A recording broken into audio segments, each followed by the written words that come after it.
जाहीर निषेध. केलं दाखवा MIDCचा जाहीर निषेध.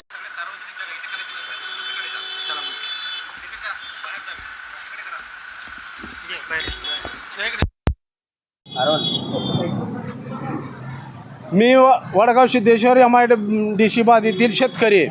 आज 10-12 वर्षे झालं आम्ही या MIDC संदर्भात अनेक तक्रारी केल्या, निवेदन दिले, उपोषणं केली आणि इथून सरकारनं पुन्हा आम्हाला जमिनी परत द्यायच्या ठरल्या. जमिनी परत द्यायचं आम्ही मान्य केलं.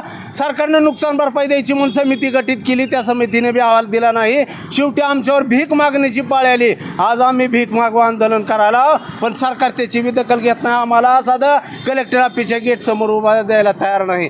सरकार MIDC करायला तयार आहे, डिजिटल इंडिया करायला तयार आहे, चौकड म्हणले कामं करायला तयार आहे, पण आमच्या MIDCचा त्यांना का म्हणजे दुःख वाटायलंय का आम्हाला त्यांनी म्हणजे लांब सारले कशामुळं एवढं का.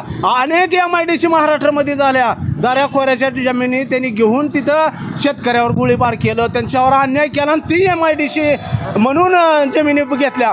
अनेक रस्ते करायचं म्हणून अनेक शेतकऱ्याला बळजुबरीनं त्यांच्या जमिनी घेतल्या. मग आमच्या जे MIDC विरोधात त्यांचं एवढं काम म्हणून ताब्यात घेऊन आता परत द्यायले, ती बी बिना म्हणजे नुकसान भरपाई सहित. आम्ही किती वेळ म्हणजे त्रास सहन करायचा. आमचे लेकरं बाळ, आमचे आई वडील आजोबा पंजोबा मेले ह्या पैशासाठी आणि आमच्यावर मारायची वेळ आली.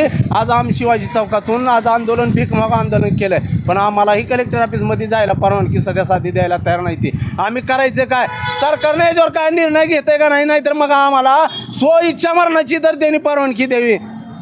जिल्हाधिकारी आता तुम्हाला गाडीत जाताना भेटले, काय म्हणते? जिल्हाधिकारी आम्हाला सांगते तुम्ही तो गेटवर अजिबात उपोषण किंवा व्हिडिओ काढ नका, तुमचे काय समस्या आहे ती गेटच्या बाहेर. हे सरकारी हे मानवत आहे.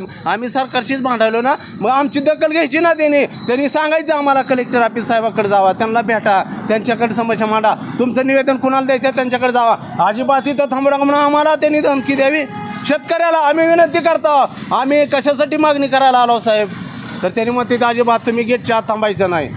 ही सरकारची भाषा, ही सरकारचे कर्मचारी. शेतकऱ्याला मग मारायचीच वेळ आहे ना, मग इच्छा मारण्याची तर तुम्ही परवानगी द्या ना शेतकऱ्याला. का उगा असं मारायला, औषध पेलं तर तुम्ही तिथं हजर होत ना हो, मग तुम्ही मरा म्हणून असं सांगायला तुमचा हीच उद्देश आहे शेतकऱ्यांनी मरावं.